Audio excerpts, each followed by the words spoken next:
All right, everybody, welcome to my first ever yet to be named sports card and collectibles show episode. Long story short, I've wanted to do this for a while, so we're going to get right into it. Obviously, the massive story this week is the Panini and NFLPA contract termination. So in case you missed it, the NFLPA actually terminated their contract with Panini. This contract was set to run for another 3 years or so, but the NFLPA came in and, surprise to everyone, terminated the entire agreement. So the obvious question you might have is, what does this mean and what happens next? Which some things we know and some things there's still some real ambiguity around. The first question you might have is, what's going to happen to the trading card product this year? Now, in their termination, the NFLPA said that this was going to happen effective immediately. And yet, in the days following the contract termination, Panini was still selling NFL trading cards on their website, and they were still selling new releases. And so perhaps there's some part of this agreement that allows them to continue to sell product that was already produced.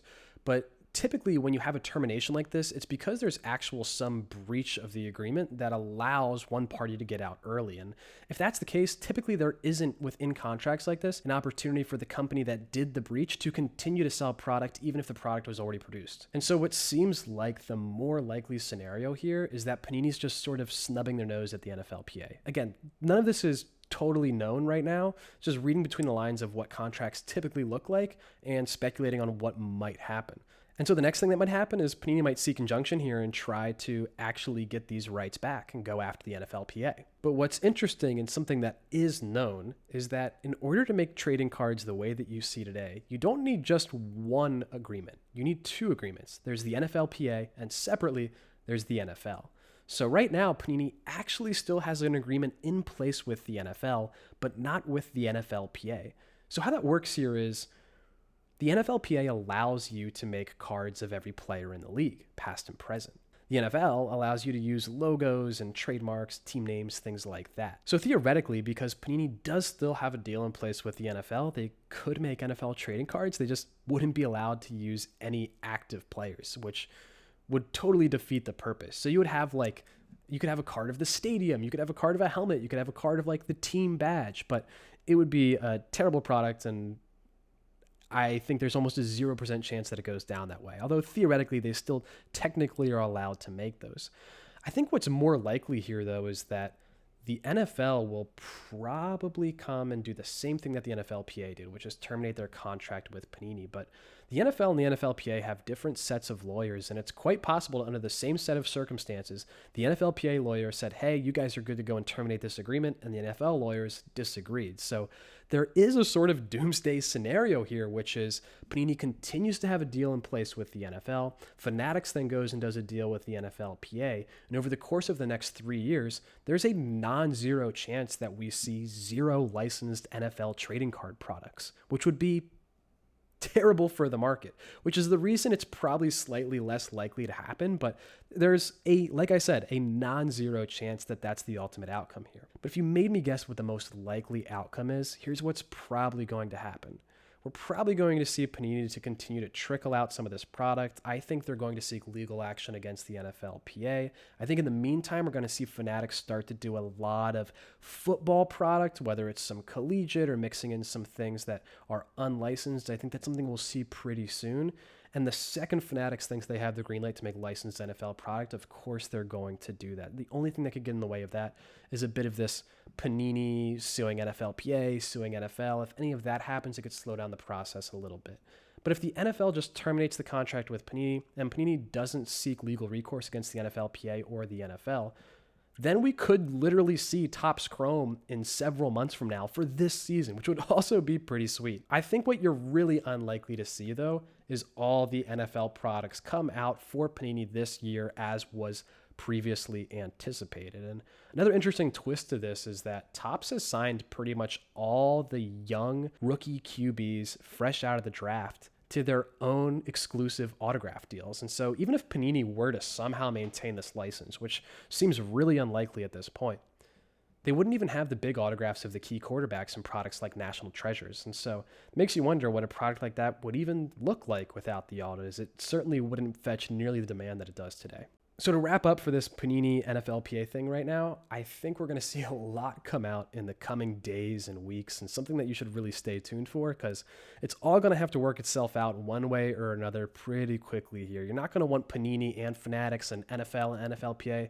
They're not going to sit around and wait for all of this to transpire when there's money to be made in the meantime. So stay tuned. I'm sure we'll learn a lot in the coming days and weeks. Moving on to the next topic now, also something that has to do with Fanatics licensing agreements, is Fanatics through Topps just made their first ever LeBron James trading card in 14 years. The last time we saw a Topps LeBron James card was in 2009, which those Topps sets were pretty legendary and some of, in my opinion, the best modern basketball sets out there, especially that 2008 Topps Chrome and Topps with the beautiful images. But anyway, I digress. Now, the card Topps made this week is a Topps Now Los Angeles Dodgers card that features LeBron James in Dodgers apparel. So this isn't a situation yet where we have Topps with the NBA license, though we know that that's coming, but it's one where Topps is sort of creatively using their MLB license to make a card of a player that they seemingly now have maybe an exclusive deal with, or at least have a deal with. And that's what you need to know about LeBron James, is that in the past, he was an exclusive Upper Deck athlete, meaning that only Upper Deck was allowed to make autograph cards of LeBron James. It's why you don't see any modern LeBron James autograph cards that are licensed, because Upper Deck doesn't have an NBA license and Panini doesn't have a LeBron James autograph deal. And so what it looks like might be happening is it looks like Topps might be getting that LeBron James autograph deal. And simultaneously, in the next several years, they're going to get that NBA contract to kick in as well. So in just a short amount of time, we could have LeBron James, Topps, NBA licensed autograph cards, which I think would be incredible for the hobby. Now, I'm going to go ahead and say we're going to get 3 of those 4 things pretty quickly. And this is just my opinion and a guess that I'm going to make. I think in the next 12 months, we are going to see 3 of those 4 things, which is I think we will see LeBron James, Topps, autograph cards. I just don't think they're going to be NBA licensed quite yet. And so one of the things that makes me think this is Upper Deck used to list LeBron James on their website as one of their exclusive athletes. And in the last couple of months, he's been removed from that page. And the whole thing sort of happened quietly. I don't think Topps would go and make an announcement that they have an autograph deal until they have a really cool product to show for it. But I'm guessing that there's an autograph deal in place there. It's probably all under NDAs and nobody's allowed to speak about it. But reading between the lines, it seems like Topps is going to do LeBron James autograph cards sometime in the not too distant future. And I think this LeBron James card is a sort of first glance at what's to come. To further enforce this belief, hobby legend Carvin, who actually created the 2003 Upper Deck Exquisite set, went and did a whole Instagram post sort of speculating that Topps may also have this deal in place. And if anyone would know, it would be him. The last note about this card is that it's one of the highest selling Topps Now cards of all time. Topps Now is an on-demand product that is available for a set amount of time. In this case, the LeBron card was only available for about 24 hours, but after the clock expires, Topps will then announce the number of cards that were ordered, which is equal to the number of cards that will be produced. In this case, it was over 32,000 cards, making it one of the highest ordered Topps Now cards of all time. And if you were buying this card by itself, it was $9.99. If you were buying it in a 20-pack, it was $80, so $4 a card. And if you just sort of guess that the average price paid for this card conservatively is $5, Topps made over 30,000 of them. If it costs Topps 10 cents a piece to make these cards, they've got about $3,200 of expenses and a bit over $150,000 of revenue here. So I think in this situation, you're looking like Topps made over $150,000 profit on this release, which honestly, good for them. But the real people who made money this week were those selling a few big items in a heritage auction. We saw a few record sales this week, including just the 6th and 7th $1 million card sales of 2023. The first big sale was an SGC 9 1952 Topps Mickey Mantle card. The SGC 9.5 version of this card is the single most expensive trading card of all time at $12.6 million. So what does that half grade bump down to the price of this card? Well, it went from $12.6 million to $4.5 million. Still a record for this card in the grade, and still a massive number that even just a few years ago people would have not expected for this card. And yet, in my opinion, I think this card could have gone a little bit higher here. Still, I think everyone should be thrilled. A $4.5 million sale. With the market being what it is right now, I wouldn't be too disappointed, but I thought this card could run to 5 or 6 on a good day. On the flip side of that, there was a massive Mickey Mantle jersey record set in the same auction. Maybe some of these items people are looking at and thinking, hey, do I want to spend 4 or 5 here? Or do I want to spend 4.6 over there? And There was a 1958 photo match game-used Mickey Mantle Yankees jersey, and these are incredibly rare, especially with the photo matching, and this one was photo matched to multiple games, and it actually outsold the SGC9 Mantle card at $4.5 million. This one did $4.68 million, setting an all-time record for any Mickey Mantle game-worn item. And as I mentioned earlier, there was one other pretty big sale in this auction. It was a Babe Ruth Gowdy PSA 8.5 that did $1,065,000, making it just the 7th card of 2023 that is sold for over $1 million. The 2021 and 2022 numbers in particular make 7 $1 million sales seem pretty low, but if you zoom out too much further than that, 7 still seems like a lot of $1 million sales in 1 year. Moving on to our last 2 news items of the week. First, we had Leaf had this whole debacle with Ari Lehman, who was the actor who played Jason Voorhees, who had an autograph card in Leaf Pop Century products, went to his Facebook and made this whole post about how all these autographs are fake. You guys need to report Leaf right now. This is a terrible forgery. Go and report them to local law enforcement, right? It was this whole thing where he made this post, and very quickly it started to go viral in these hobby social media sort of networks. And of course, Leaf caught on to this pretty quickly. They went and made a statement. They said that they had a signed affidavit from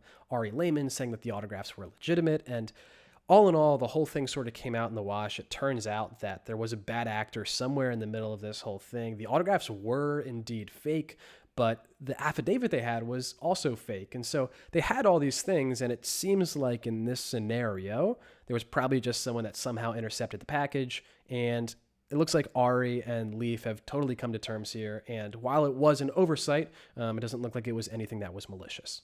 And finally, for the breaking news this week, we have a really weird situation where a PSA 5 Trevor Lawrence Color Blast was allegedly crossed over to BGS, where it received a BGS 10. And what's been really interesting to me is the sort of response to everything happening here. I think a lot of people are looking at this like, why did PSA give this card a 5? Like, what are they thinking? And I actually, having graded a number of cards with both of these companies, took the opposite approach to this, which is clearly it seems like one of two things happened. Either BGS just outright missed something, or maybe there were some obvious surface issues that could have easily been wiped off the card. Now, if that was the case, you might think that the person who cracked it out and cleaned it would have just resubmitted it to PSA, but I think what's more likely here is that BGS probably just outright missed something.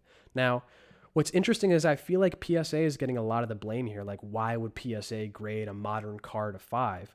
There are a lot of modern cards that come out of the pack in PSA 5 condition. People don't know that. I've seen plenty of them. All it takes is a tiny little crease or indentation, things that really hurt the technical grade of a card to make it a PSA 5. I have a number of 2022 Prism World Cup golds fresh out of the packs that got PSA 5s, and I sort of knew they were going to get PSA 5s going into it. And what's interesting here is I feel like if this whole scenario was reversed, people would also be blaming PSA, right? Imagine there was a BGS 5 that someone cracked and submitted to PSA where it got a PSA 10. I feel like everyone would be like, oh, PSA just doesn't even look at the card and they're giving out 10s. Now, I don't know. That's speculation. I don't know exactly what would have happened, but in my opinion, the most likely thing that happened here is probably BGS just missed something, or, a curveball. The whole thing could be fake. There's no proof that it's the exact same card, but people are reporting that it is the same one. It's been Backyard Breaks. It's been a number of other places that are saying it's the same card. So if it is indeed the same card, I think the most likely scenario is that BGS probably missed something small in terms of how it visually affects the card, but something big in terms of the technical grade of the card. To be fair, though, I'm like a PSA hype beast. Like I grade almost everything in terms of trading cards with PSA. So maybe I'm biased here, but that aside, that's my sort of take on that whole debacle. Moving on to a few releases this week. There are only 2 really key releases in my opinion. One of them was the 2022-23 Topps Chrome UEFA Women's Set. That came out at $150 retail on Topps website. I think people were expecting a little bit lower. I believe there was a pre-sale of $140 on that one. So that one's actually still sitting on the site and available. Doesn't look like it's going to be nearly as successful as last year's set. The other big release was 2023 Topps Pristine. That one was expected to retail around $400, but retailed actually at $350 for the hobby boxes. And that one did sell out on the Topps website. Now, These products have only been out for a few days, so I'm just going to roll through a few of the cards that have been hit and listed on eBay so far. But not too much to talk about these products. They are the two biggest releases of the week, but we'll have a lot more in this segment in future weeks. Moving on, it seems like every week in the hobby, in terms of players and their card values, there's some real winners and there's some real losers. Now, I'm not going to spend too much time getting into too many of these, just pointing out one or two of the obvious each week. This week, I think the big winner is Nolan Shaniel. He was called up unexpectedly, and his card prices went nearly 10x because he only has one or two cards that are out there. Interestingly, he does not have any licensed trading card yet. There's no Topps or Bowman card of him, but there is an Onyx autograph card, which previously was about $25, and now we've seen some sell in the immediate aftermath of this surprise call-up for about $250. So market cap-wise, it's not a crazy thing, but if you did happen to be sitting on any of his cards, right now is totally the time to sell them. And the big loser, I don't even think I have to say much about this one. Wander Franco. I mean, he was one of the sort of icons of the hobby for young MLB players, right? And everyone was spending tons of money on him and $100,000 cards and the whole thing, right? And I'm not going to spend too much time talking about it. Everyone's seen it. Everyone knows about it. But I think it's based on the news that came out, assuming it's all true, like his market will never recover. And I think it's a good reminder that anytime that you're buying cards, particularly of players that are still active in their careers, you got to recognize that there's a real chance you lose a lot of money because his market is down. I've seen in some cases 80, 90%. There's some speculating that he will never play a Major League Baseball game again, in which case they're going to go down another 80, 90% again if that's true, coming down 95 to 99% off the all-time highs. I wouldn't be surprised to see if this all turns out to be true. One other sort of loser of this segment here is going to be Shohei Ohtani. Obviously, his market's still going to remain super hot, but with the UCL injury, looks like he's not going to be pitching at all the rest of the season. He says he's still going to continue to hit, but man, if he could have stayed on the mound, if he could have stayed healthy, this was going to be one of the all-time great seasons. So it still will be an all-time great season, but I think now we're just going to see his market soften just a touch off of that. Nothing to be worried about for his value long-term, but I just think in the short term, he was one of the hottest guys in the whole market, and I think that just cools off a little bit here. And finally, saving the best part of the show for last, we're just going to do the top 5 pulls of the week. We're going to rifle through them, and then at number 1, we'll have the video of the person actually pulling the card. Just a heads up, every time I do this segment, I'm going to have the username of the person who pulled the card. So if you want to go and follow them, feel free to do so. Coming in at number 5, we have a 2022 National Treasures Kenny Pickett 1/1 RPA. Now, this isn't the Shield RPA. It's a laundry tag RPA, so not nearly as valuable as the Shield, but certainly still a 5-figure card here, probably in the 30,000-ish range. But if you know me, you know I'm not a huge fan of the NT football products, so that's why this one's not further up the list. And similarly, at number 4, we have a Brock Purdy 1/1 RPA Shield, also out of NT. This is not the vertical Shield. The vertical Shield is about $100,000 card, was recently pulled and sold. This one is the horizontal version, probably comes in around 30,000 as well, but again, NT, not totally for me. Maybe someone else would have them a little higher up on their top 5 pulls of the list week, but for me, these are 5 and 4. They're some of the best cards out of one of the most expensive products, and so even though they're not for me, they make the list. At number 3, we have the 2021? Is it 2021? Flawless is ridiculous the way they release their product. Is it 2021 or 2022? Think about that for like 5 seconds. The rookies in there are Arcade. It's got to be 21. That's so ridiculous. The product that just came out is the 2021 product. That should be illegal. 2021 Flawless Jason Tatum 1/1 logo man patch autograph. Not a rookie here, but it's got the 75th anniversary. This is game worn. It's an on-card autograph. Comparable cards have sold in the $30,000 range, and I'm going to put the game worn way over the non-player worn in terms of the ranking here. So the Tatum comes in 3rd. In 2nd, this one totally got some bonus points for how it was pulled and what happened to it after it was pulled. So this is the Jordan Walker Topps Chrome 1/1 Superfractor autograph, an incredible card, one of the top cards out of the entire product. But to me, what totally bumps this one up the list is the fact that this guy pulled this card and then he just stuck it in a binder page. That's legendary stuff. I mean, I think this person was actually unsure of what to do with it and is probably going to get it graded and probably going to sell it, but There's a lot of old school hobbyists who think that cards just belong in binder pages. And you can look back, there's some iconic photos of, millions of dollars worth of Jordan cards in a binder page, which is not the way they're kept in the best condition, but it's the way that real and true collectors often associate collecting, is through just having these cards in binders and flipping through them and looking at them. And so there's always this sort of love for when someone puts a really expensive card in the binder page, because it typically means someone cares more about collecting than they care about how much money they're going to make. I'm not sure that's the case here, but still just legendary to see this card in the binder page. And at number 1, by a long shot, there's this awesome moment where a collector is opening a box of 2018 Bowman Hobby. Obviously, we're chasing Shohei Ohtani's here, not to give it away, but what you're going to see here is a $50,000 to $100,000 card based on the grade, and the reaction is awesome. Yeah, I mean, how can you not love that, right? Apparently, it was the guy's birthday, too, and he just decided to open a box, and this is what he hit. I hope that's the case, because if that's true, that's a super memorable birthday, and you just don't see these Ohtani cards get pulled like this anymore. I mean, even in 2018, the industry is not the way that it is today. Today, so many of these high-end products, well, one, they cost more, right? And because of that, they're opened on camera a lot more. Plus, you have a lot more content creators, and a lot more of the actual box breaking is done by breakers who are streaming things. And so now when big products come out of big cards, so often you'll see it's recorded, it's done by someone who is one of the big breakers, whether it's Backyard or Blez or Leighton or whoever. But in 2018, just 5 years ago, there was some of that happening, but it's not the way that it is today. So even going back to 2018, there's just not that many recorded instances of people pulling really high-end Ohtanis out of that product on camera. So even from a historical perspective, to me, I just think that it's super cool that this was caught on camera and will live on in hobby history. So if you made it this far in episode 1, I appreciate you a ton. And to let you know how much I appreciate you, I'm going to be giving away a box of Topps Chrome MLB to someone who comments a recommended name for this show, because I need one. I've got a few, like Box News or After the Break, whatever, right? Like, I think there's some fun plays on words there, but I want to hear from you. I want to hear what name you think I should call this show. And if you reply to this tweet or this video or wherever you're seeing it with your recommendation for the show name, you'll be entered to win a box of Topps Chrome MLB cards. So until next time, collect what you love and be kind, and I'll see you guys next week.